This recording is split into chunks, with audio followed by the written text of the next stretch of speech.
More than 2/3 of the surface of the Earth is covered by sea. Within these restless waters there lives so great a diversity of plants and animals that it's possible to consider marine organisms as the most broadly representative life forms on Earth. The richness of marine life is most easily seen at the edge of the sea, for here, where the waves break, is the competitive world of the crabs, barnacles, anemones, sponges, snails, and a host of others on, in, and under the rocks, buried in the sand and mud, hidden in the weed, and occupying every available space. Over millions of years, the inhabitants of this littoral zone have each evolved their own methods of combating such extremes of exposure as violent wave action, freshwater flooding by rain, drying out in the summer sun, and freezing in the winter. As economic interest grows in the sea as a potential source of food and minerals, the need for research and instruction in the sciences of marine biology and oceanography increases. The varied coastline of North Wales is particularly suitable for this kind of work. The island of Anglesey is separated from Carnarvonshire by a unique rocky channel, the Menai Strait.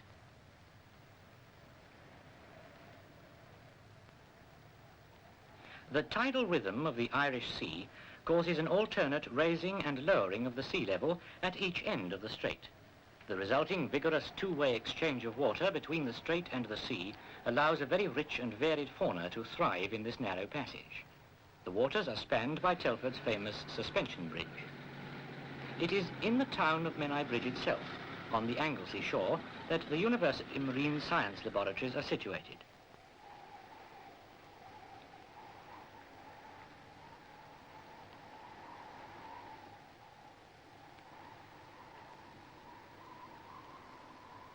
Following the recent building of new teaching laboratories, an Easter course in marine botany has been started. Under the guidance of expert algologists and using very modern equipment, the students are given every opportunity to examine the wealth of plant life to be found both free in the plankton and tangled over the rocks of the shores. The laboratory work, however, must take second place to the actual observations made on the shore, and excursions, such as this one to Cable Bay on the west coast of Anglesey, are an important part of the course.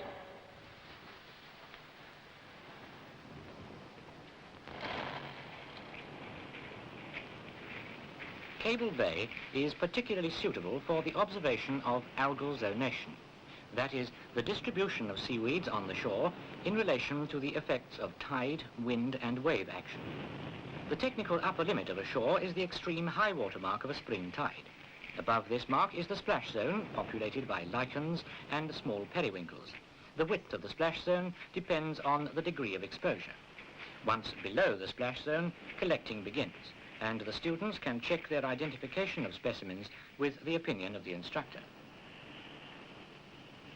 Seaweeds are found clothing all but the most exposed of our shores, and apart from providing food for a variety of small browsing animals, they act as a protective blanket against desiccation and wave action for a multitude of small plankton-feeding organisms that live attached to the fronds.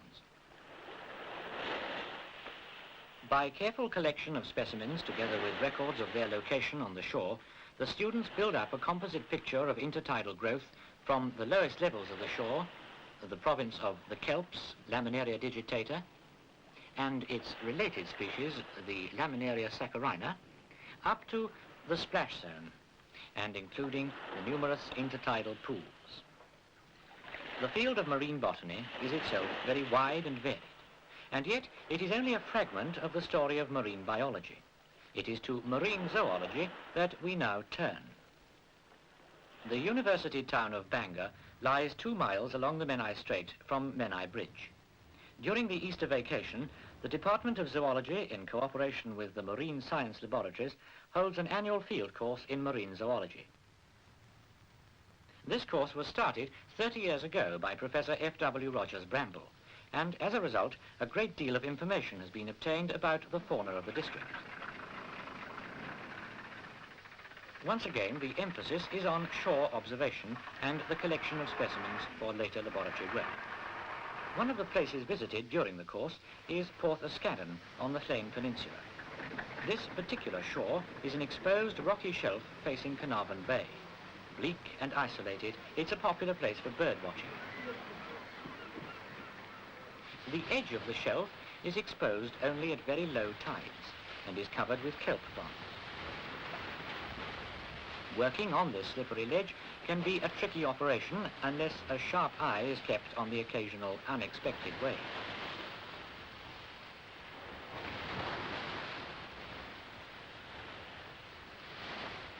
A visit to this headland often proves most rewarding in affording a glimpse of some of the larger inhabitants of the offshore waters, the dolphins. These aquatic mammals are fairly common on the south and west coasts of the British Isles, these areas being on the northern edge of the animal's natural range. They are elegantly streamlined for rapid motion through the sea and can surely be considered among the most beautiful of animals to watch as they leap and plunge in graceful curves. The dolphin feeds mainly on fish, such as mackerel, herring and pilchards, and also squid. Average specimens are about 6 feet in length and therefore a little too large for the hand net, no matter how great your enthusiasm. The dolphin's rapid passage through the water carries them quickly past and on down the coast towards Bardsey Island. The observation of what appears to be 2 stragglers close inshore raises a shout, but only proves that dolphins aren't the only mammals in the sea. Instruction in the collecting of material offshore, by boat, is another popular part of the course. Each morning, weather permitting, a small party of instructors and students assemble at Menai Bridge Pier to go aboard the small research vessel Nautilus.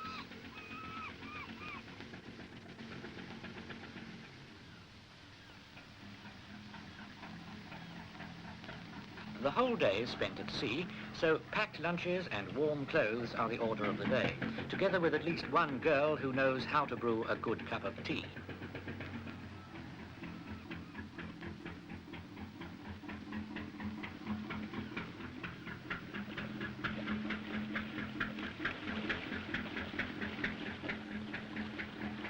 The Nautilus is some 40 years old and only of limited use for research work. This is one of the last trips she made before being taken out of service, and it's hoped that she will soon be replaced by a properly designed research vessel, without which an oceanographer can do very little.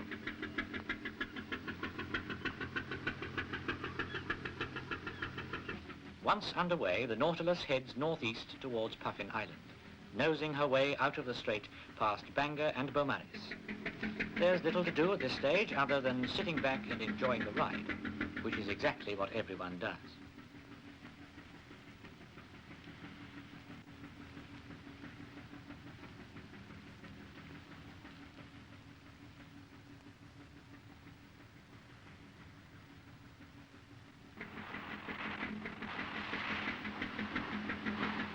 In the open water off Dutchman's Bank, the going is often a little rougher. The student interested in seabirds can observe quite a variety as the boat draws near to Puffin Island, which is itself a bird sanctuary and populated with razorbills, gulls, puffins and cormorants. To reach Red Wharf Bay, the Nautilus passes between Puffin Island and Penmon Point on the mainland, through the narrow, deep channel guarded by the Truindee lighthouse.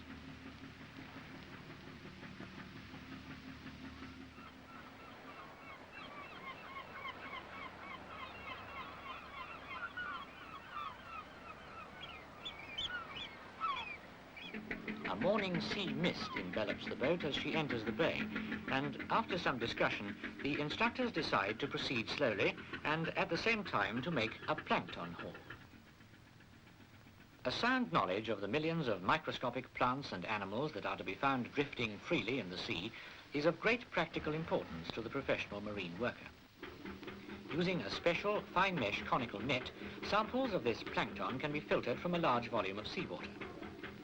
In order to filter as much water as possible during the time the net is overboard, it is essential that the towing speed should be very slow, something like 1.5 knots.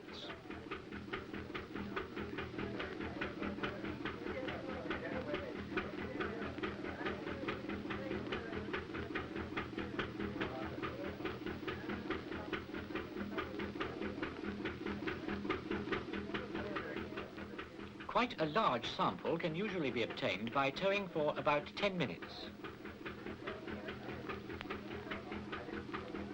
During the tow, most of the filtered plankton passes to the end of the net and settles into the jar. Any specimens adhering to the fabric of the net are carefully washed to the end before the jar is detached. Most marine animals pass some phase of their life history in the plankton, and examination of the haul later under the microscope will usually reveal representatives of all the major phyla. With the lifting of the mist and a freshening of the breeze, the sea roughens, and the skipper decides to go about and pass back through the Penmon Sound.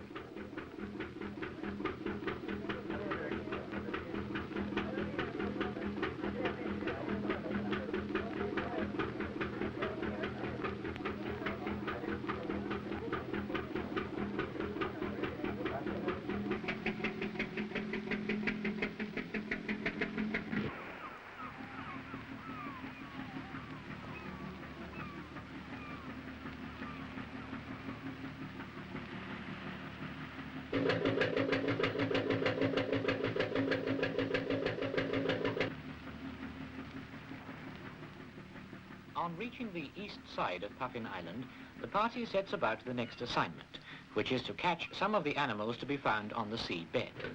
A dredge is used for this operation. Echo soundings are taken off Dutchman's Bank, and the dredge is put overboard.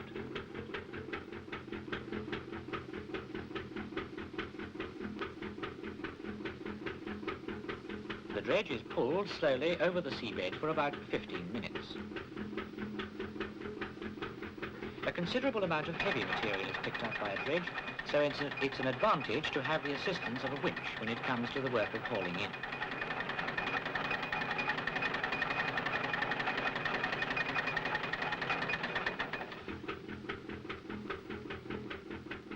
Once the material is inboard and washed, it is quickly hand sorted and examined for sponges, sea urchins, and the several types of starfish and crab to be found here.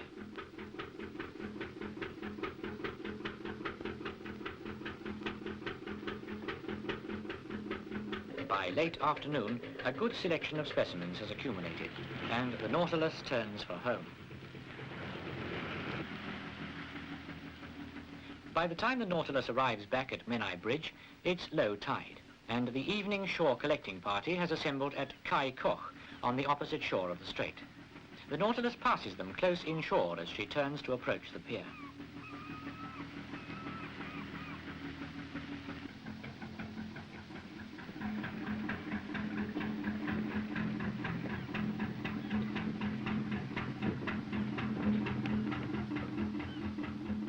At the end of a long day at sea, the group are understandably tired, but surprisingly enough, most of them still have enough energy to make the most of the remaining daylight by joining the shore party at Kai Koch, once that precious tin bath of specimens is safely on its way to the lab. There are many interesting finds to be made at Kai Koch. The best place for searching is along the extreme low water mark of a spring tide. This explains the quiet concentration of the bending figures at the water's edge. This type of shore, with many weed-covered rocks and copious mud, is an ideal habitat for many kinds of worm, including the nematine or bootlace species. The fragile brittle star is easily identified by its small, disc-shaped body and slender arms. The animal can break off these arms very easily for escape purposes, a mechanism that acts so readily that it's difficult to obtain a truly intact specimen. The larger starfish can also do this. The surfaces of the rocks themselves repay careful attention, for apart from barnacles and limpets, it's here that the several fleshy, colourful sponges grow. Sponges are plant-like in appearance, but are in fact animals, feeding and breathing by drawing a current of water through their flask-like bodies. When the tide retreats, many small pools are left on shore, and one would expect to find shore fishes in these. However, the butterfish, or gunnel, recognized by his spotted, elongated body, prefers to hide under rocks and stones among the wet, slimy weed. Another animal favoring this habitat is the large green common shore crab. Further careful search among the weed will usually reveal the edible crab.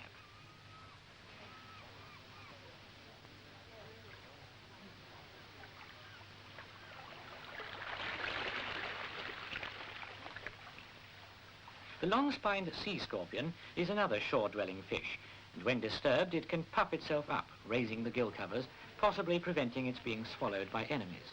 It feeds on the prawns and shrimps in the pools. On the other side of the bridge, on the Anglesey shore, there's another good location for beach work, access to which is by a path leading down to a plantation of fir trees, out across a stone causeway and onto a rocky peninsula known as Church Island. This island takes its name from the tiny 6th century church of Llantysilio.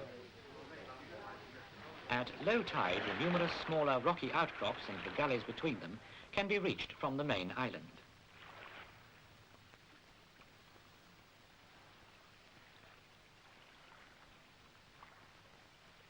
Here again, a variety of habitats are available for examination, ranging from weed and rock to shell gravel and mud.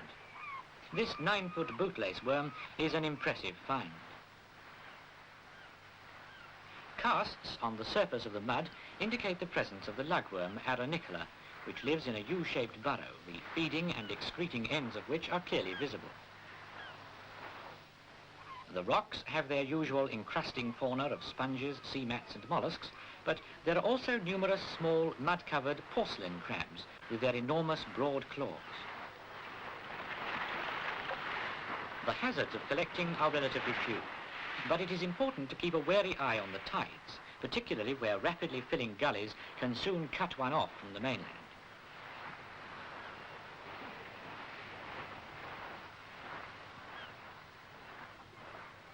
When the tide begins to rise, a warning is given and the party goes into retreat.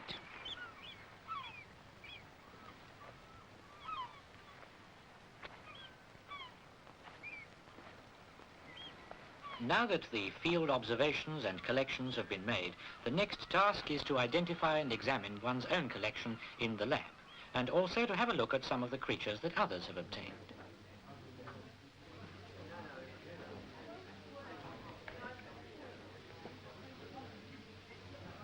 The rare finds and the larger specimens, like this sunstar that these students are examining, are set out in a separate room.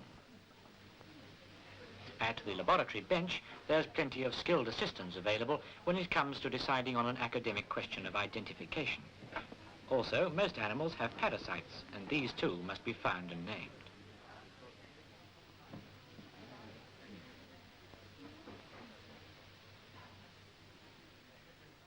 No vacation course would be complete without a series of lectures, and over the 10 days, the instructors managed to cover a wide range of topics. Primarily, it is important that the students should have a good knowledge of exactly which animals they'll find on each type of shore. The ecology of various habitats is therefore systematically covered. More general subjects include the discussion of modern fishing techniques and the importance of the plankton, while for the ornithological student, a basic introduction to the identification of seabirds is provided. Lectures are also given to cover the practical work in the laboratory, which includes carrying out the artificial fertilization of sea urchin eggs and the observation of their subsequent development. The library is well stocked with reference books, which the students are encouraged to use when watching animals in the aquarium. Let us now have a look at a few of the animals seen during the course. The worms are a very successful group of shore animals. These ragworms are free-living polychaetes and are found on most shores. The body is segmented, as in all annelids, but each segment bears two paddle-like outgrowths known as parapodia, which are used for swimming and burrowing. As well as providing a means of movement by rhythmical action, each parapodium is well supplied with blood vessels and used as a respiratory organ.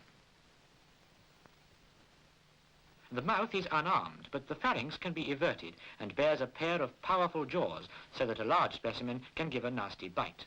Being an active hunter, the head has many sense organs. The echinoderms are interesting to the zoologist because they represent nature's one successful attempt to produce a complex animal built like a wheel. The brittle stars are distinguished from the larger starfish by the small central disc being clearly marked off from the long, flexible arms with their rows of prominent spines. Brittle stars can swim by gently waving these arms. They're extremely fragile when handled, but lost limbs can be quickly replaced.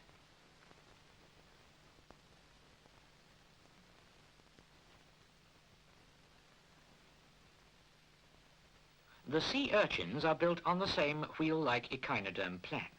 But in their case, the thick spokes of the wheel have curled upwards and joined together to form a ball, the surface of which is covered by a thin skin bearing the numerous moving spines and translucent tube feet which are characteristic of these animals. The urchin's mouth is on the underside and possesses 5 large teeth worked by a mechanism known from Greek times as Aristotle's lantern. Muscular operation of this apparatus raises and lowers the jaws which are used for scraping off encrusting growths, over which the urchin moves by means of the powerfully adhesive tube feet. The hermit crab's idea of home is an empty snail shell, and he's become suitably modified to fit. This species, Eupagurus, lives in association with the cloak anemone, Adamsia palliata. The cloak envelops the shell, and the anemone's tentacles, which are on the underside of the crab, are trailed over the seabed as the hermit moves, thus picking up a rich supply of food. The masked crab, Choristes cassivellaunus, is more independent and spends most of his time buried in the clean sand near the extreme low water mark. Unlike most crabs, he doesn't even walk sideways. The 2 prominent antennae fit together to form a tube leading into the crab's gill chambers and down which a current of clean water can be drawn. The variety of colours in the skin of this specimen of Cottus pubalis form an effective camouflage against enemies. Closer examination shows that he's well alert and keeping an eye open for a prawn or 2 which he can catch by darting forward. He's a shore-dwelling fish, able to cling closely to rocks in crevices to avoid being dislodged by waves. The lesser weaver fish, Trachinus vipera, is a sand dweller and is often discovered accidentally by barefooted shrimpers who step on one hidden in the sand and are injected by the black poisonous spine on the weaver's back. The rays are flattened for life on the seabed by an enormous enlargement of the paired fins. Because the mouth is buried in the sand, the breathing current of water is taken in by the small holes behind each eye and passed out through the gill slits on the underside.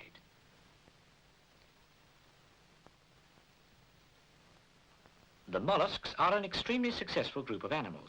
This snail, the cowrie, is the only British representative of a conspicuous group of tropical mollusks. The shell remains glossy because it can be covered by the soft tissues of the animal. Not all mollusks have shells. These colourful sea slugs are soft and jelly-like. Many of them have feathery plumes or gills, and they're known as nudibranchs. They resemble land slugs only in their lack of a shell, for they are only distantly related and far more attractive.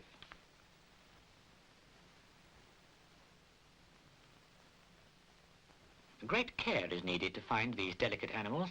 They come inshore in the early summer to spawn, and the life cycle is completed in 1 year. The adults feed on sponges, barnacles, bryozoans, and sea squirts. Some species feed on coelenterates and are able to make use of the stinging cells for their own protection. Although it's interesting to note that all sea slugs appear to be avoided by other animals despite their lack of protection.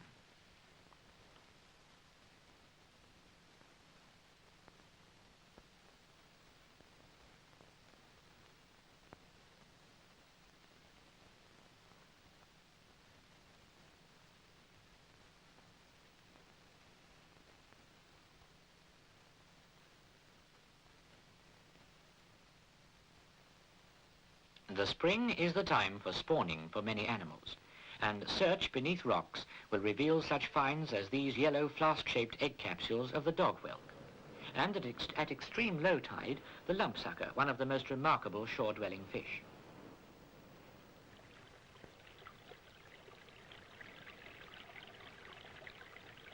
To the untrained eye, the seashore often appears bleak and apparently hostile to life.